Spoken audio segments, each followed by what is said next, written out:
朋友们好，我是大兵。今天又是不平凡的一天。自2022年3月底就彻底停摆的俄乌直接对话机制，终于在3年后得以重启。俄总统普京钦点了俄方谈判代表团，美国国务卿卢比奥与乌克兰总统泽连斯基先后一步抵达伊斯坦布尔，而与土耳其同属中东地区的伊朗也突然表态愿意永久放弃核武器，来换取美国立即解除所有经济制裁。难道天下真的要太平了吗？我们今天就来看一看。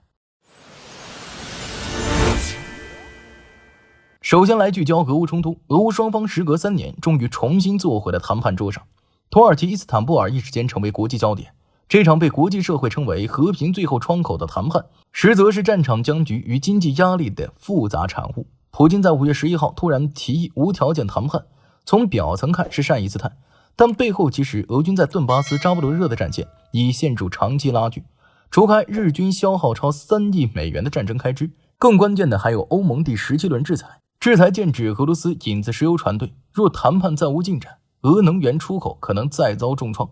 至于乌克兰方面，泽连斯基虽然要求先停火再谈判，但也面临西方军援力度的不确定性担忧，并且由于长期战争，乌经济部预测2025年 GDP 将萎缩 7.2%， 战争已是沉重负担。当然，此次谈判的核心分歧依然存在，主要还是停火顺序与领土争议。乌方要求俄方先全面停火，并建立国际监督机制，但俄罗斯担心这是为西方军援到位争取时间。俄方也坚持先谈判后停火，要求乌方承认克里米亚归属俄罗斯，并承诺放弃加入北约等条件。双方的这种分歧本质上还是战争优势的争夺。俄希望通过谈判固化占领区成果，乌则希望通过停火改变自身处境。看来谈判的最终结果还是要看美国的态度，毕竟美国始终是国际政治大事的第一掌舵人。事实上，就在胡塞武装宣布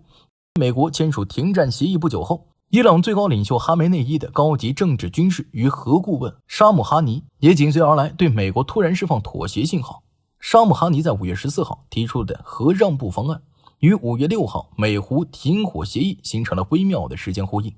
根据协议，胡塞武装承诺停止攻击美国船只，这本质上是伊朗向美国释放的让步信号，通过约束代理人的行动为核谈判创造缓和氛围。代表伊朗决策的沙姆哈尼也在此之际明确提出了伊朗永久放弃核武器方案。伊朗将承诺永不制造核武器，销毁其可用于武器化的高浓缩铀库存，同意只将铀浓缩至民用所需的较低浓度，并允许国际核查人员监督这一进程，以换取立即解除对伊朗的所有经济制裁。沙姆哈尼甚至进一步表示，如果这些条件得到满足，伊朗当天就会签署协议，展现出惊人的爽快。而伊朗的这种态度实质上也是希望用核技术让步换取经济喘息空间。若制裁解除，伊朗石油出口有望在半年内恢复至每日150万桶，年收入增加超300亿美元。并且哈姆沙尼的妥协表态与伊朗总统佩泽西2天前的强硬言论形成了鲜明对比。佩泽西此前针对川普抨击伊朗的言论还放话称，你是来吓唬我们的吗？我们不会向任何霸凌者低头。但伊朗最高领袖哈梅内伊的政策态度显然就要更加灵活，毕竟在美国极限施压之下，伊朗货币里亚尔对美元已经贬值超 300%， 通胀率飙升至 35%， 尤其是2025年第一季度，伊朗 GDP 增长率还跌至 -1.8%。 在这样的现实背景下，如果美国愿意给伊朗一次机会，那么中东局势很可能会迎来重大转变。至于本轮俄乌谈判究竟能否终结3年来的战争磨难，伊朗与美国又是否能开启中东的新时代，就让我们拭目以待吧。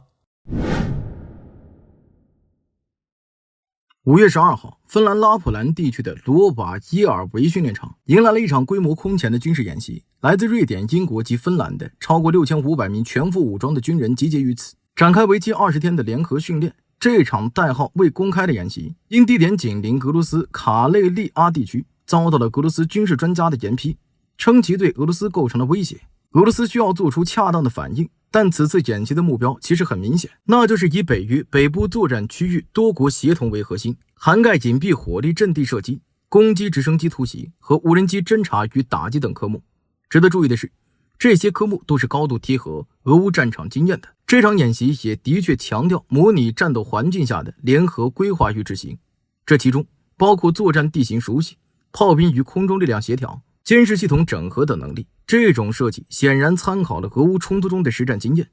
因为自2022年俄乌战争爆发以来，北约通过情报共享、人员培训等方式深度介入战场，将乌克兰作为新型武器和战术的试验场。因此，在此次演习中，无人机协同作战的演练占比显著提升，暗示北约正加速组建独立无人机部队。至于2024年北欧响应演习中测试的大规模无人机集群战术一脉相承。从战略层面看，此次演习是北约东北翼防务体系的重要一环。芬兰自2023年加入北约后，其长达1340公里的俄芬边境线使北约与俄接壤边界直接翻倍，大幅压缩莫斯科的战略缓冲空间。而拉普兰地区作为北极门户，更是俄方北极舰队核潜艇基地的关键屏障。北约通过此类演习，试图将芬兰打造为对俄威慑前沿，同时强化对北极地区的军事存在。因此，随着北极冰盖融化，该地区的资源争夺与航道控制权博弈也变得日益白热化。而面对北约的军事警告，俄罗斯也反应强烈。前副外长希尔盖、奥尔中尼奇甚至重提历史，强调芬兰在二战中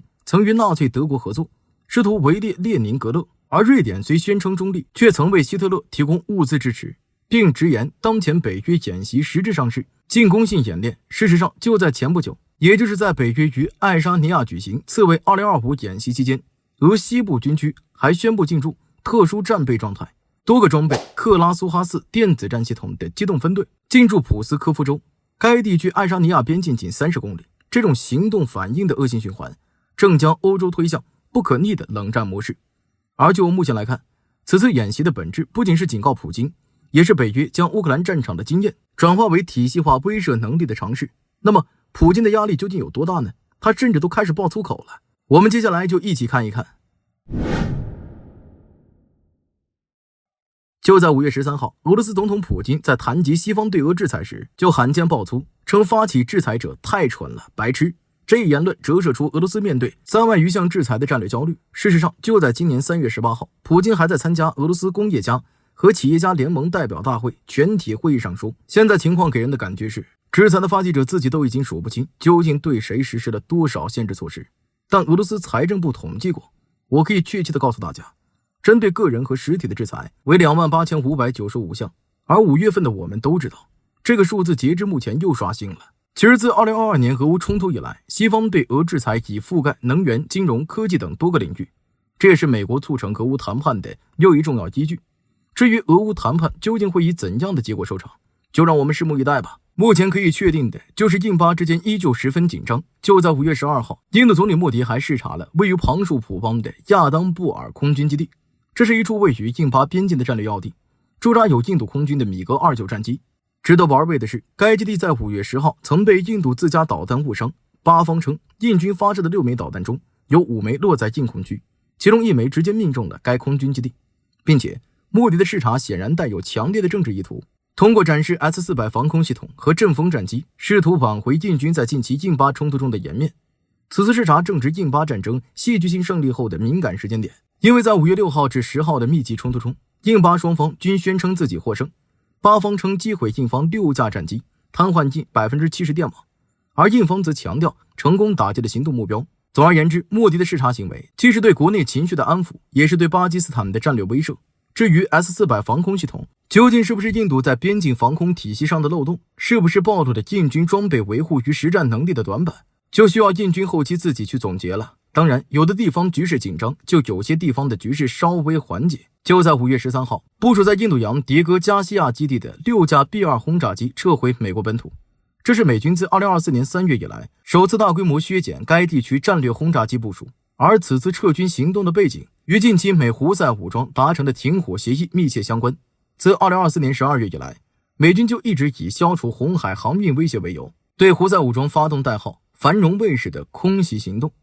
只是胡塞武装终究还是低了头，迭戈加西亚基地的战略地位也因此发生了微妙变化。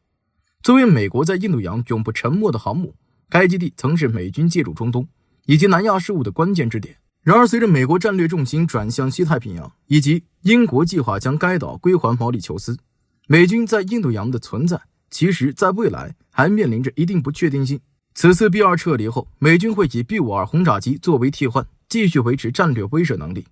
但 B-52 的使用成本更低，维护更便捷，更适合执行常规威慑任务。这种调整标志着美国正从全球干预转向重点威慑。当然，有的时候这种装备行为也是隐藏自己真实意图的体现。例如，德国近期的新举措，那就是对乌军援秘而不宣，这堪称欧洲军援模式的转折点。就在5月10号，德国总理默茨宣布今后不再公布对乌军事支持的细节。这一政策转向被解读为德国试图摆脱舆论束缚，向乌克兰提供更敏感武器的信号。此前，德国已向乌克兰提供豹2坦克、黄鼠狼步兵战车等重型装备，而未来还可能秘密交付金牛座巡航导弹，该导弹射程达500公里，可对俄境内目标构成实质性威胁。而德国的战略模糊政策其实也有多重考量，一是避免刺激俄罗斯采取报复措施，例如对德国实施能源断供；二是减少国内政治争议，因为德国绿党等反战势力对持续军援的批评日益尖锐；三是通过秘密生产和交付，减轻国际社会对德国军工复合体的监督压力。并且这种暗度陈仓的做法还可能在后期引发连锁反应，因为波兰、法国等北约国家或将进行效仿，导致各国对乌军援的透明度进一步下降，使俄乌冲突的军事平衡更难预测。那么其他欧洲国家究竟会不会使用这种军援不公开的做法来加大对乌军援的力度呢？欢迎大家在评论区发表各自的看法。我是大兵，我们下期节目再见。